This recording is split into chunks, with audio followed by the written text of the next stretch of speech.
Hello दोस्तों, जय मसीह की आप सबको। कैसे हो आप सब? I hope you are all well.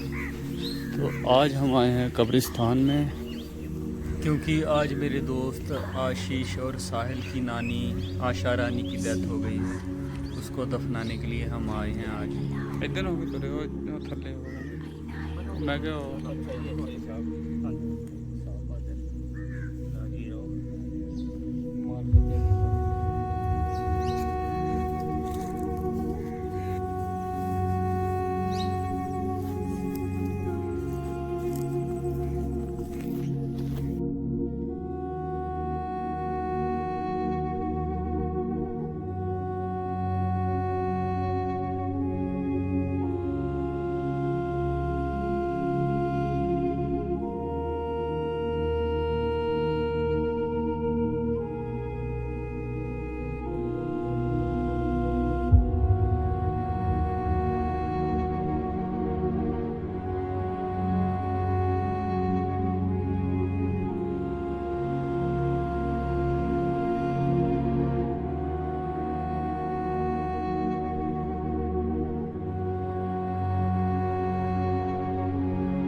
साठ साल अपनी उम्र जी के संसार ਦੇ ਵਿੱਚੋਂ ਚਲੇ ਗਏ। ਹੁਣ ਇਹਨਾਂ ਦੀ ਅਸੀਂ ਮ੍ਰਿਤਕ ਦੇਹ ਨੂੰ ਮਿੱਟੀ ਦੇ ਹਵਾਲੇ ਕਰਾਂਗੇ। ਔਰ ਜਿਹੜੀ ਮੌਤ ਹੈ, ਇਸ ਗੱਲ ਨੂੰ ਅੱਜ ਸਾਨੂੰ ਯਾਦ ਦਿਲਾਉਂਦੀ ਹੈ ਕਿ ਜਿੱਦਾਂ ਸਾਡੀ ਇਹ ਮਾਂ, ਸਾਡੀ ਭੈਣ ਇਸ ਦੁਨੀਆ 'ਚੋਂ ਗਈ ਹੈ, ਇੱਕ ਦਿਨ ਇਹ ਵਾਰੀ ਸਾਡੇ 'ਤੇ ਵੀ ਆਉਣੀ ਹੈ। ਇੱਕ ਨਾ ਇੱਕ ਦਿਨ ਸਾਨੂੰ ਵੀ ਇਹ ਦੁਨੀਆ ਛੱਡ ਕੇ ਜਾਣਾ।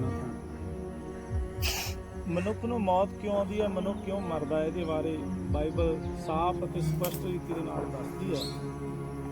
ਮੌਤ ਦਾ ਮਤਲਬ ਹੈ ਸੈਪਰੇਸ਼ਨ ਆਫ ਗੋਡ, ਪਰਮੇਸ਼ਵਰ ਤੋਂ ਜੁਦਾ, ਪਰਮੇਸ਼ਵਰ ਤੋਂ ਜੁਦਾਈ। ਜਿਹੜਾ ਬੰਦਾ ਪਾਪ ਦੇ ਵਿੱਚ ਮਰਦਾ ਆ, ਜਿਉਂਦੇ ਰੱਬ ਤੋਂ ਦੂਰ ਰਹਿ ਕੇ ਮਰਦਾ ਆ, ਉਹ ਹਮੇਸ਼ਾ ਦੇ ਲਈ ਬਾਈਬਲ ਬਾਣੀ ਕਹਿੰਦੀ ਨਰਕ, ਅਨੰਤ ਕਾਲ ਦੀ ਮ੍ਰਿਤੂ ਦਾ ਉਹਨੂੰ ਸਾਹਮਣਾ ਕਰਨਾ ਪਏਗਾ।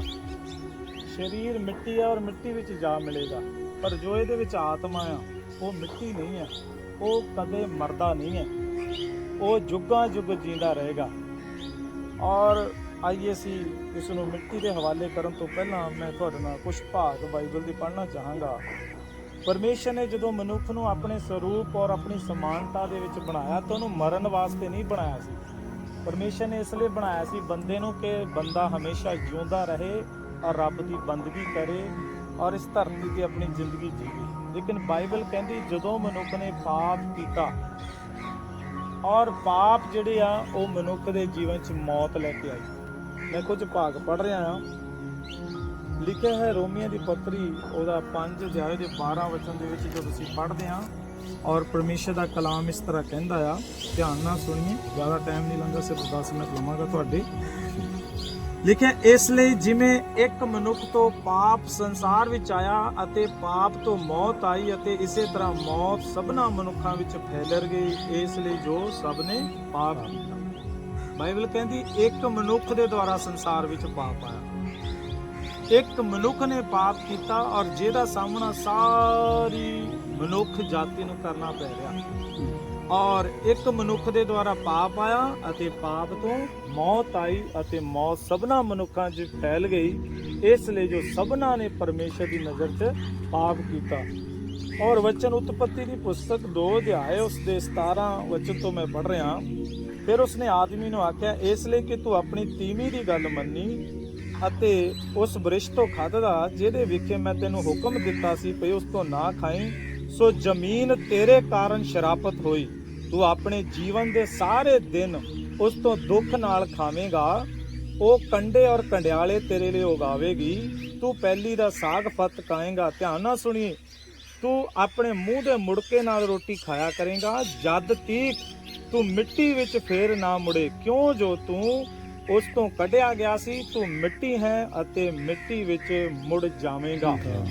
ਚਾਹੇ ਪਰਮੇਸ਼ਰ ਦੀ ਬਾਣੀ ਇਸ ਜਗ੍ਹਾ ਤੇ ਕਹਿੰਦੀ ਜਦੋਂ ਰੱਬ ਦੇ ਹੁਕਮ ਨੂੰ ਮਨੁੱਖ ਨੇ ਤੋੜਿਆ ਤੇ ਮਨੁੱਖ ਦੇ ਜੀਵਨ ਦੇ ਵਿੱਚ ਤੇ ਪਰਮੇਸ਼ਰ ਦਾ ਸ਼ਰਾਪ ਆਇਆ, ਔਰ ਇਹ ਹੈ ਮੌਤ ਜਿਹੜੀ ਹਰ ਇੱਕ ਬੰਦੇ ਨੂੰ ਆਉਣੀ ਹੈ ਔਰ ਇਸ ਦਾ ਸਾਹਮਣਾ ਕਰਨਾ ਪੈਣਾ ਹੈ।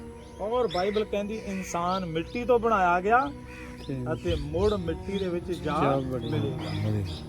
ਜਿਸ ਇਨਸਾਨ ਨੂੰ ਪਰਮੇਸ਼ਰ ਨੇ ਪਹਿਲਾਂ ਆਦਮ ਬਣਾਇਆ ਸੀ ਉਹਦਾ ਨਾਮ ਸੀ ਆਦਮ, ਲਾਲ ਮਿੱਟੀ, ਮਨੁੱਖ ਮਿੱਟੀ ਤੋਂ ਰਚਿਆ ਗਿਆ ਸੀ ਔਰ ਮਿੱਟੀ ਵਿੱਚ ਹੀ ਜਾ ਮਿਲੇਗਾ। ਇਸ ਤੋਂ ਪਹਿਲਾਂ ਮੇਰੇ ਪਿਆਰੇ ਦੋਸਤੋ, ਅਸੀਂ ਇਸ ਭੈਣ ਨੂੰ ਮਿੱਟੀ ਦੇ ਹਵਾਲੇ ਕਰੀਏ। ਕੁਝ ਚੇਤਾਵਨੀ ਪਰਮੇਸ਼ਰ ਜਿਹੜੇ ਜਿਉਂਦੇ ਆ, ਜਿਹੜੇ ਅਸੀਂ ਜਿਉਂਦੇ ਆ, ਉਹਨਾਂ ਦੇ ਲਈ ਇੱਕ ਪਰਮੇਸ਼ਰ ਚੇਤਾਵਨੀ ਦਿੰਦਾ ਹੈ ਆਪਣੇ ਵਚਨ ਦੇ ਵਿੱਚ। ਮੈਂ ਤੁਹਾਡੇ ਨਾਲ ਪੜ੍ਹ ਰਿਹਾ, ਕਹਿੰਦਾ ਬਈ ਪਰਮੇਸ਼ਰ ਦੀ ਬਾਣੀ ਦੇ ਵਿੱਚ ਲਿਖਿਆ ਹੈ, ਪਰਮੇਸ਼ਰ ਆਪਣੇ ਵਚਨ ਦੇ ਵਿੱਚ ਆਪਣੇ ਲੋਕਾਂ ਨੂੰ ਸਾਫ਼ ਸੰਦੇਸ਼ ਦਿੰਦਾ ਹੈ। ਕਹਿੰਦਾ ਉਹਨਾਂ ਸਾਰੇ ਅਪਰਾਧਾਂ ਨੂੰ ਜਿਨ੍ਹਾਂ ਤੁਸੀਂ ਅਪਰਾਧੀ ਬਣੇ ਆਪਣੇ ਤੋਂ ਦੂਰ ਕਰੋ, ਆਪਣੇ ਲਈ ਨਵਾਂ ਦਿਲ ਤੇ ਨਵੀਂ ਆਤਮਾ ਬਣਾਓ। ਹੇ ਇਸਰਾਏਲ ਦੇ ਘਰਾਣੇ, ਤੁਸੀਂ ਕਿਉਂ ਮਰੋਗੇ? ਕਿਉਂ ਜੋ ਪ੍ਰਭੂ ਯਹੋਵਾ ਦਾ ਵਾਕ ਹੈ, ਮੈਨੂੰ ਮਰਨ ਵਾਲੇ ਦੀ ਮੌਤ ਤੋਂ ਖੁਸ਼ੀ ਨਹੀਂ, ਇਸ ਲਈ ਮੁੜੇ ਤੇ ਜਿਉਂਦਾ ਰਹੇ। ਪਰਮੇਸ਼ਰ ਜਦੋਂ ਬੰਦਾ ਮਰਦਾ ਆ ਖੁਸ਼ ਨਹੀਂ ਹੁੰਦਾ। ਪਰਮੇਸ਼ਰ ਨੂੰ ਖੁਸ਼ੀ ਨਹੀਂ ਹੁੰਦੀ ਕਿ ਇਨਸਾਨ ਮਰ ਗਿਆ। ਔਰ ਬਾਈਬਲ ਕਹਿੰਦੀ ਆ ਮਨੁੱਖ ਭੈੜਿਆਂ ਕੰਮਾਂ ਤੋਂ ਮੁੜੇ, ਬੁਰਾਈ ਅਤੇ ਪਾਪ ਨੂੰ ਛੱਡੇ ਤੇ ਜਿਉਂਦਾ ਰਹੇ। ਇੱਕ ਸਮਾਂ ਆ ਸਾਡੇ ਲਈ ਜਿਉਣ ਦੇ ਲਈ। ਅੱਜ ਪਰਮੇਸ਼ਰ ਸਾਨੂੰ ਮੌਕਾ ਦਿੰਦਾ, ਜਿਹੜਾ ਬੰਦਾ ਪਾਪਾਂ ਤੋਂ ਮਨ ਫਰਾ ਕੇ ਤੌਬਾ ਕਰਕੇ ਗੁਨਾਹ ਛੱਡ ਕੇ ਉਸ ਜਿਉਂਦੇ ਰੱਬ ਪਰਮੇਸ਼ਰ ਦੇ ਉੱਤੇ ਵਿਸ਼ਵਾਸ ਕਰਦਾ ਹੈ, ਉਹ ਬਾਈਬਲ ਦੇ ਵਿੱਚ ਲਿਖਿਆ ਮਰ ਵੀ ਜਾਏ ਤਾਂ ਜੀਵੇਗਾ। ਯਿਸੂ ਨੇ ਆਖਿਆ ਜੂਨ ਅਤੇ ਕਿਆਮਤ ਮੈਂ ਹਾਂ, ਜੋ ਕੋਈ ਮੇਰੇ ਤੇ ਮੇਚਾ ਕਰਦਾ ਉਹ ਮਰ ਵੀ ਜਾਏ ਤਾਂ ਤੋ ਸਾਡੀ ਭੈਣ ਜਿਹਨੇ 67 ਸਾਲ ਇਸ ਸੰਸਾਰ ਦੇ ਵਿੱਚ ਆਪਣੇ ਜੀਵਨ ਨੂੰ ਜੀਆ ਔਰ ਆਪਣੇ ਜੀਵਨ ਜੀ ਕੇ ਇਸ ਸਫ਼ਰ ਨੂੰ ਇੱਥੇ ਸਮਾਪਤ ਕੀਤਾ, ਇਸ ਭੈਣ ਨੂੰ ਅਸੀਂ ਮਿੱਟੀ ਦੇ ਹਵਾਲੇ ਕਰਾਂਗੇ, ਕਿਉਂਕਿ ਬਾਈਬਲ ਕਹਿੰਦੀ ਆ ਮਨੁੱਖ ਮਿੱਟੀ ਚੋਂ ਕੱਢਿਆ ਗਿਆ ਸੀ ਔਰ ਮਿੱਟੀ ਵਿੱਚ ਹੀ ਜਾ ਮਿਲੇਗਾ। ਸੋ ਆਈਏ ਅਸੀਂ ਇਸ ਨੂੰ ਮਿੱਟੀ ਦੇ ਹਵਾਲੇ ਕਰਨ ਤੋਂ ਪਹਿਲਾਂ ਸਾਡੇ ਵਿੱਚ ਪ੍ਰਭੂ ਦੇ ਦਾਸ ਭਾਈ ਹੇਮਰਾਜ, ਅਸੀਂ ਉਹਨਾਂ ਨਾਲ ਮਿਲ ਕੇ ਅੰਤਿਮ ਅਰਦਾਸ ਕਰਾਂਗੇ ਇਸ ਪਰਿਵਾਰ ਦੀ ਸ਼ਾਂਤੀ ਦੇ ਲਈ, ਔਰ ਜਿੰਨੇ ਇਹਨਾਂ ਦੇ ਪਿੱਛੇ ਰਹਿੰਦੇ ਆ, ਇਹਨਾਂ ਦੇ ਬੱਚੇ, ਦੋਤੇ, ਪੋਤੇ, ਪੋਤੀਆਂ, ਉਹਨਾਂ ਸਭਨਾਂ ਲਈ ਅਸੀਂ ਅਰਦਾਸ ਕਰਾਂਗੇ ਕਿ ਪਰਮੇਸ਼ਰ ਇਹਨਾਂ ਨੂੰ ਸ਼ਾਂਤੀ ਦੇਵੇ। ਸਾਡੇ ਮਹਾਨ ਸਰਵ ਸ਼ਕਤੀਮਾਨ ਦਿਆਲੂ ਕਿਰਪਾਲੂ ਪ੍ਰੇਮੀ ਪਿਤਾ ਪਰਮੇਸ਼ਰ, ਅਸੀਂ ਤੁਹਾਡਾ ਧੰਨਵਾਦ, ਤੁਹਾਡਾ ਸ਼ੁਕਰ ਕਰਦੇ ਹਾਂ। ਪਰਮੇਸ਼ਰ ਤੁਹਾਡੀ ਪਵਿੱਤਰ ਹਜ਼ੂਰੀ ਦੇ ਵਿੱਚ ਝੁਕਦੇ ਹਾਂ, ਤੁਹਾਡੇ ਪਵਿੱਤਰ ਕਦਮਾਂ ਦੇ ਵਿੱਚ ਆਉਨੇ ਹਾਂ ਪ੍ਰਭੂ ਜੀ।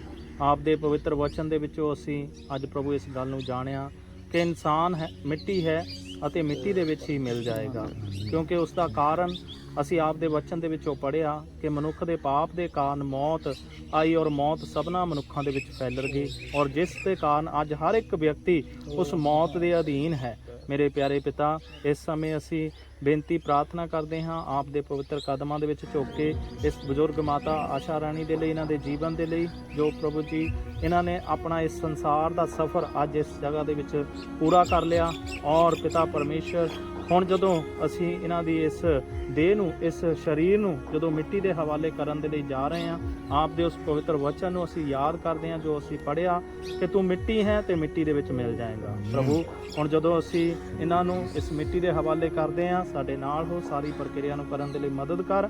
ਪਿਆਰੇ ਪਿਤਾ, ਪਿੱਛੇ ਪਰਿਵਾਰ ਦੇ ਲਈ ਅਸੀਂ ਪ੍ਰਾਰਥਨਾ ਕਰਦੇ ਹਾਂ, ਸਾਡੇ ਇਹਨਾਂ ਸਕੇ ਭਾਈ ਭੈਣਾਂ ਦੇ ਲਈ, ਸਾਡੇ ਬਜ਼ੁਰਗਾਂ ਦੇ ਲਈ, ਮਾਤਾਵਾਂ ਦੇ ਲਈ, ਬੱਚਿਆਂ ਦੇ ਲਈ, ਪ੍ਰਭੂ ਜੋ ਇਸ ਮਾਤਾ ਦੇ ਨਾਲ ਸੰਬੰਧਿਤ ਸਨ ਪਿਤਾ, ਜਿਨ੍ਹਾਂ ਦਾ ਬਹੁਤ ਗੂੜਾ ਰਿਸ਼ਤਾ ਸੀ ਇਸ ਮਾਤਾ ਦੇ ਨਾਲ ਪ੍ਰਭੂ, ਉਹਨਾਂ ਦੇ ਮਨਾਂ ਨੂੰ ਪ੍ਰਭੂ ਇਸ ਸਮੇਂ ਕਾਫੀ ਦੁੱਖ ਹੈ। ਉਹ ਪਿਤਾ ਪਰਮੇਸ਼ਰ ਤਸੱਲੀ ਚਾਹੁੰਦੇ ਆ। ਪਿਆਰੇ ਪਿਤਾ, ਮਨੁੱਖ ਤਸੱਲੀ ਨਹੀਂ ਦੇ ਸਕਦਾ, ਲੇਕਿਨ ਪਿਤਾ ਅਸੀਂ ਵਿਸ਼ਵਾਸ ਕਰਦੇ ਹਾਂ ਕਿਉਂਕਿ ਤੁਹਾਡਾ ਵਚਨ ਆਖਦਾ ਹੈ ਕਿ ਮੈਂ ਤੁਹਾਨੂੰ ਇਹੋ ਜਿਹੀ ਤਸੱਲੀ ਦਿੰਦਾ ਹਾਂ, ਮੈਂ ਤੁਹਾਨੂੰ ਇਹੋ ਜਿਹੀ ਸ਼ਾਂਤੀ ਦਿੰਦਾ ਹਾਂ ਜਿਹੋ ਜਿਹੀ ਸੰਸਾਰ ਕਦੇ ਵੀ ਨਹੀਂ ਦੇ ਸਕਦਾ। ਇਸ ਲਈ ਪਿਤਾ ਪਰਮੇਸ਼ਰ, ਅਸੀਂ ਚਾਹੁੰਦੇ ਹਾਂ ਕਿ ਤੁਸੀਂ ਇਹਨਾਂ ਸਾਡੇ ਪਿਆਰੇ ਜੀਆਂ ਨੂੰ ਆਪਣੀ ਸੱਚੀ ਤਸੱਲੀ ਦਿਓ, ਸੱਚੀ ਸ਼ਾਂਤੀ ਇਹਨਾਂ ਦੇ ਮਨਾਂ ਦੇ ਵਿੱਚ ਭਰ ਦਿਓ, ਤਾਂ ਕਿ ਪਿਤਾ ਪਰਮੇਸ਼ਰ ਤੇਰੀ ਮਹਿਮਾ ਇਹਨਾਂ ਦੇ ਜੀਵਨ ਦਾ ਹੋ ਸਕੇ। ਪਿਆਰੇ ਪ੍ਰਭੂ, ਆਪਣੀ ਆਸ਼ੀਸ਼ ਇਹਨਾਂ ਦੇ ਜੀਵਨ ਦੇ ਵਿੱਚ ਬਣਾ ਕੇ ਰੱਖੀ ਪ੍ਰਭੂ। ਔਰ ਜਦੋਂ ਹੁਣ ਇਸ ਬਜ਼ੁਰਗ ਮਾਤਾ ਦੇ ਸਰੀਰ ਨੂੰ ਅਸੀਂ ਮਿੱਟੀ ਦੇ ਹਵਾਲੇ ਕਰਦੇ ਹਾਂ, ਸਾਡੇ ਨਾਲ ਹੋ। ਧੰਨਵਾਦ, ਬੇਨਤੀ ਨੂੰ ਤੁਸੀਂ ਸੁਣ ਲਿਆ। ਬੇਨਤੀ ਪ੍ਰਾਰਥਨਾ ਪ੍ਰਭੂ ਯੀਸ਼ੂ ਮਸੀਹ ਦੇ ਪਵਿੱਤਰ ਸਾਮਰਥੀ ਜਿੰਦਾ ਨਾਮ ਵਿੱਚ ਹੋ ਕੇ ਮੰਗ ਲੈਂਦੇ ਹਾਂ, ਆਮੀਨ।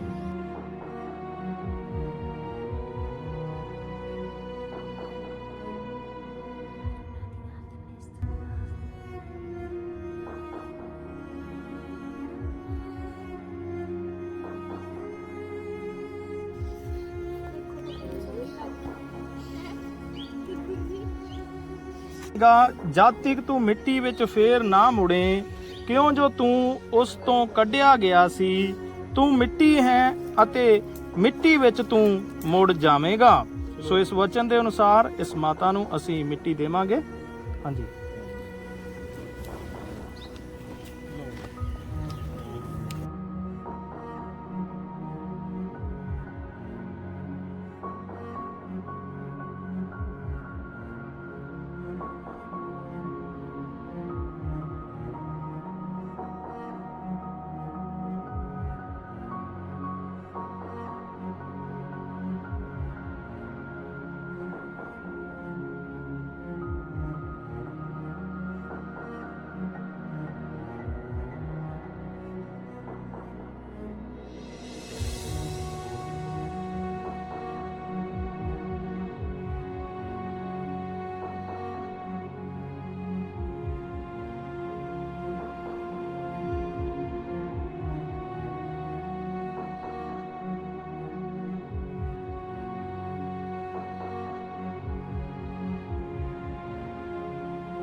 तो दोस्तों ठीक है, अब हम चलते हैं। अपना और अपना फैमिली का ध्यान रखें सभी। जय मसीह की सबको।